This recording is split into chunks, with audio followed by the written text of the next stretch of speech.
25 में अगर आप एक अच्छे मार्क्स लाना चाहते हो 170, 160, 150 प्लस 180 मार्क्स लाना चाहते हो तो किस तरीके से आपको पढ़ाई करनी चाहिए। जल्दी करना है लेकिन जल्दीबाजी में पढ़ाई नहीं करनी है। बेसिक कंसेप्ट को सुपर स्ट्रांग बनाना है। फिजिक्स पढ़ना और एग्जाम में जाके सवाल करके आ जाना दोनों अलग चीज है ना। मैं लिख देता हूं जून 10 टू जून 15 तक आप बहुत रिलैक्स होके बेसिक मैथ पर फोकस करिए। तो आपको हर चैप्टर में हम 3-4 डीपीपी देंगे जिसका वीडियो सॉल्यूशन मैं दूंगा। रिवीजन हमेशा लिख लिख के करना है। दो इंपॉर्टेंट बात, रिवीजन जब भी करो लिख लिख के करो। बहुत जोर आएगा लिखने में बेटा, जान लगती है, देखने में चीजें आसान है। हेलो हेलो हेलो, आप सभी बच्चों को एमआर का बहुत बहुत नमस्कार। तो आज हम बात करेंगे नीट 25 अगर आप टारगेट कर रहे हैं तो आपको किस तरीके से पढ़ाई करनी चाहिए।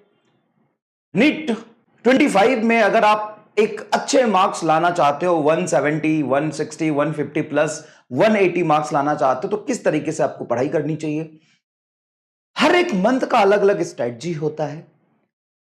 आपको जल्दी करना है लेकिन जल्दीबाजी में पढ़ाई नहीं करनी है। बेसिक कंसेप्ट को सुपर स्ट्रांग बनाना है। चलना महाबेसिक से है, जीरो से है, लेकिन आपको अपने कंसेप्ट को बहुत बहुत स्ट्रांगली बिल्ड करना पड़ेगा। तो ये समझते हैं कि किस तरीके से आपको फर्स्ट मंथ में काम करना है, सेकेंड मंथ, थर्ड मंथ किस तरीके से आपको पढ़ाई करनी है। बेटा अच्छे से सुनना, फिजिक्स पढ़ना और एग्जाम में जाके सवाल करके आ जाना दोनों अलग चीज है।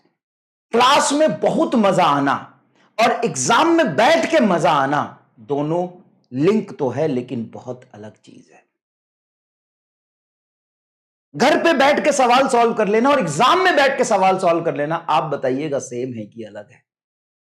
आप बताइए, इस सवाल का जवाब आप कमेंट बॉक्स में दीजिए, सेम है कि अलग है। तो आइए हम आपको बताएं कि किस तरीके से क्लास में आपको रिलैक्स्ड होकर कंसेप्ट को बिल्ड करना है और एग्जाम में जाके सुपर कंफर्ट जोन में बैठ के सवाल सॉल्व करने हैं। ठीक है, तो देखिए जैसे ही आप फिजिक्स की बात करते हैं तो उसमें 3 चीजें आती है। बेसिक कंसेप्ट, लैंग्वेज की समझ, कैलकुलेशन सुपर फास्ट और कुछ ऐसे सुपर डीप कंसेप्ट जिससे आप फिजिक्स को फील कर पाए, लॉजिकली एनालाइज कर पाए और कुछ ऐसे तरीके जिससे आप एनालिसिस से, प्योर कैलकुलेशन पे ना जाके आप एनालिसिस से डायरेक्टली आंसर टिक कर दें। शॉर्ट फॉर्म में आप ट्रिक्स भी कह सकते हो। ठीक है, तो सबसे पहले मंथ में आपको कैसे पढ़ाई करनी, ध्यान से सुनिएगा। सबसे पहले मंथ में स्टार्टिंग के लगभग 20 दिन, मैं कहूं तो जून 20 अगर आप अभी से पढ़ाई शुरू कर चुके हो तो जून 10 से लेके जून 15 तक या 12 तक, है ना। मैं लिख देता हूं जून 10 टू जून 15 तक आप बहुत रिलैक्स होके बेसिक मैथ पर फोकस करिए। जिस तरीके से आपने देखा होगा कि इन 2.0 में ही मैंने नीट 24 के कम से कम 7-8 सवाल करा दिए, पहले के भी बहुत सारे पीवाईक्यू करा दिए जो कि डायरेक्टली कैलकुलेशन पे बेस्ड है। 99% बच्चे नीट 24 में जो क्वेश्चन छोड़ के आए थे उसका कैलकुलेशन मैंने कराया आपको। क्यों कराया? क्योंकि एग्जाम में जाके वो मिलेगा। तो बेसिक मैथ में बेसिक कैलकुलेशन, फ्रैक्शन से मल्टीप्लिकेशन, पावर का फील, पावर को ऊपर से नीचे ले जाना, पावर को लेफ्ट से राइट ले जाना, इतने बेसिक से मैंने आपको पढ़ाया। उसके बाद ट्रिगोनोमेट्री, फिर उसका छोटे छोटे स्फीयर एक बड़े स्फीयर में कन्वर्ट हो जाता है तो कल ही मैंने कराया। एक रॉड को मोड़ के सर्कल बना देते हैं तो लेंथ से रेडियस में कैसे कन्वर्ट होगा। स्फीयर को क्यूब में कन्वर्ट कर देंगे तो स्फीयर का रेडियस और क्यूब के साइड लेंथ में क्या रिलेशन होगा। ये सारी चीजें आपको सुपर स्ट्रॉन्ग करनी पड़ेगी। फिर ट्रिगोनोमेट्री, फिर ग्राफ पे तो पीएचडी करा दूंगा भाई साहब। उसके बाद पूरी फील के साथ आपको मैं डिफरेंशिएशन, इंटीग्रेशन, मैक्सिमा, मिनिमा, ये छोटी छोटी चीज पूरा डिटेल में पढ़ेंगे। ये बेसिक मैथ का पार्ट है, 10 से 11 लेक्चर लगेगा। आप बोलोगे सर आप इतना लेंदी क्यों बेसिक मैथ करा रहे हो? क्योंकि अल्टीमेटली कंसेप्ट पढ़ के, फॉर्मूला पढ़ के आपको कैलकुलेशन में जाना पड़ता है। कंसेप्ट को भी ड्राइव करने के लिए, फॉर्मूले को ड्राइव करने के लिए बेसिक मैथ चाहिए। उसके बाद 5 लेक्चर में कम से कम आपको वेक्टर बहुत अच्छे से पढ़ना पड़ेगा। वेक्टर एडिशन पूरा लॉज ऑफ मोशन वेक्टर पे बेस्ड है। वेक्टर अच्छे से पढ़ लिया, बताओ 20% लॉज ऑफ मोशन इजी हो जाएगा कि नहीं, इलेक्ट्रोस्टैट इजी हो जाएगा कि नहीं, ग्रेविटेशन इजी हो जाएगा कि नहीं, वर्क निकालना इजी हो जाएगा कि नहीं, पावर डॉट प्रोडक्ट पे बेस होता है, पूरा रोटेशन क्रॉस प्रोडक्ट पे बेस है, पूरा मैग्नेटिज्म मैग्नेटिज्म, मैग्नेटिक फील्ड का फॉर्मूला क्रॉस प्रोडक्ट पे, magnetic force on a charge cross product पे, magnetic force on a wire cross product पे। भाई तो क्रॉस प्रोडक्ट पे पीएचडी बनती है कि नहीं? तो अगर आप समय लगा के 15-20 दिन बेसिक मैथ पे पीएचडी कर रहे हैं तो बताइए ये बेनिफिशियल है कि नहीं? पीएचडी ऑन बेसिक मैथ, घबराना नहीं है, बेसिक मैथ में पूरी पीएचडी करनी है। जितने लाइव लेक्चर में होंगे उतने लाइव लेक्चर में, कुछ एक्स्ट्रा रिकॉर्डेड लेक्चर देके आपके कंसेप्ट को सुपर स्ट्रांग करेंगे। तो आप भी जून 15 से लेकर के जून 15 तक पूरा बेसिक मैथ पे स्टिक रहिए। उसके बाद जब कंसेप्ट की और पूरे चैप्टर की बारी आती है तो पूरी चैप्टर बहुत बेसिक से basic formula, PYQ, JEE main के पीवाईक्यू और फिर मेरे बनाए गए सवाल आपको क्लास में कंसेप्ट वाइज कराएंगे और फरवरी 20 तक आपका सिलेबस पूरी तरीके से कंप्लीट करा देंगे। मेनली 15 दिसंबर के आसपास या दिसंबर में आप कह सकते हो कि नहीं, क्या हो गया, ये जून मिड में खत्म हो जाएगा आपका बेसिक मैथ। उसके बाद जुलाई, अगस्त, सितंबर, अक्टूबर, 4 साढ़े 4 महीना लगता है। मिड नवंबर में हम 12 शुरू कर देंगे। मिड नवंबर में हम 12 शुरू कर देंगे।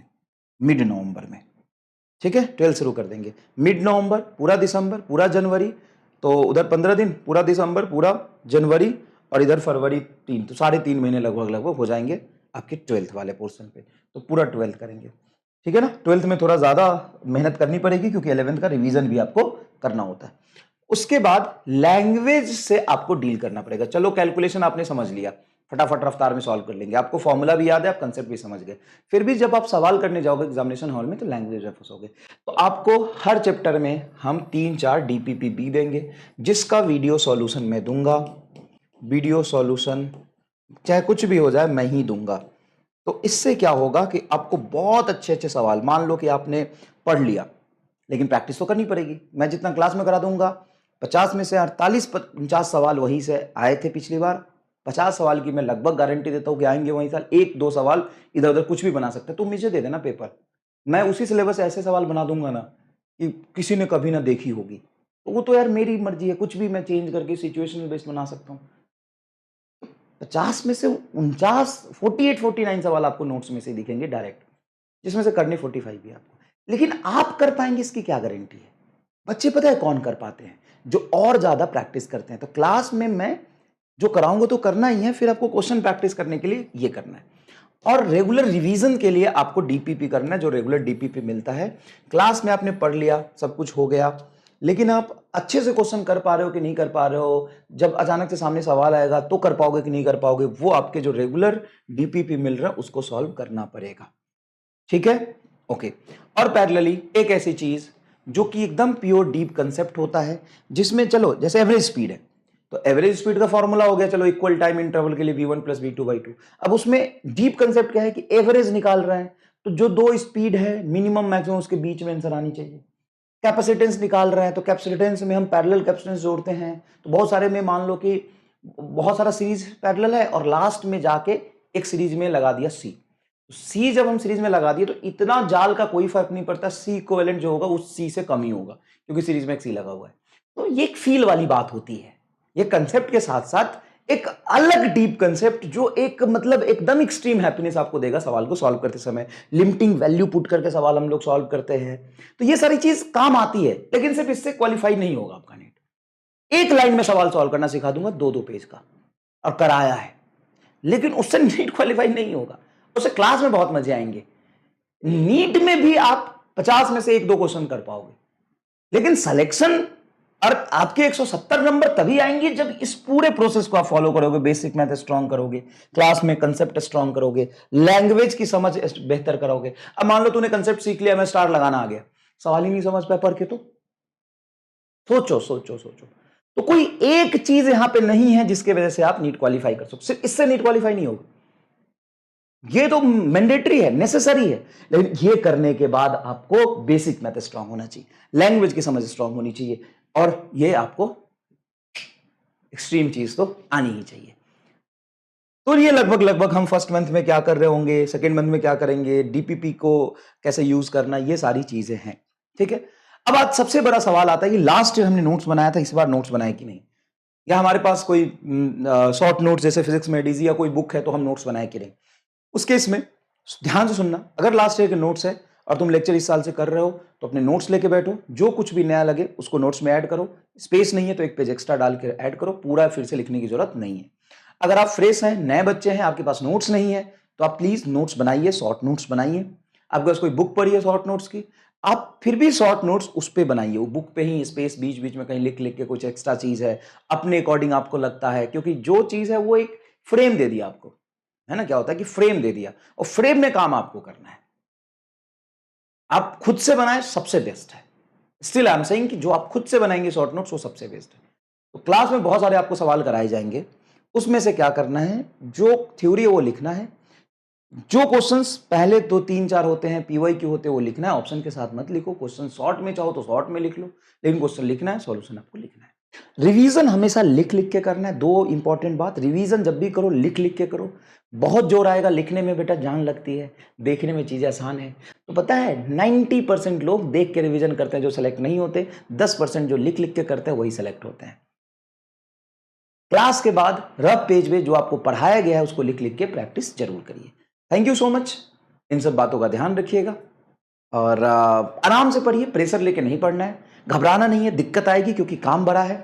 आप बोलेंगे कि ये दिक्कत हो रहा है, वो दिक्कत हो रहा है, सर डीमोटिवेशन हो रहा है, बहुत परेशानी हो रही है, समस्या आ रही है, सर इतना नहीं कर पा रहे। दिस इज नेचुरल एंड सबके साथ ये हो रहा है, सिर्फ आपके साथ नहीं, सबके साथ ये हो रहा है। क्यों हो रहा है सबके साथ? क्योंकि मुश्किल काम है ना, और आसान काम करेगा तो किसी के साथ नहीं होगा, मुश्किल काम करेंगे सबके साथ होगा। लेकिन याद रखिएगा ये चीज जब आप करते जाएंगे रिपीटेटिवली करते जाएंगे तो धीरे धीरे आसान होगी। किसी चीज से डर लगता है या किसी की चीज की प्रैक्टिस नहीं है तो हम बार बार उसको करते हैं, रिवीजन करते हैं, बार बार उसको रिपीट करते हैं तो चीजें आसान होती है। तो जो काम आज मुश्किल लग रहा है धीरे धीरे वो आसान होगा। लिख के रख लो, 2 दिन में नहीं, 4 दिन में नहीं, 1 हफ्ते में नहीं, 1 महीने में नहीं, 4 महीने में जरूर होगा। ठीक है। All the best. Thank you so much.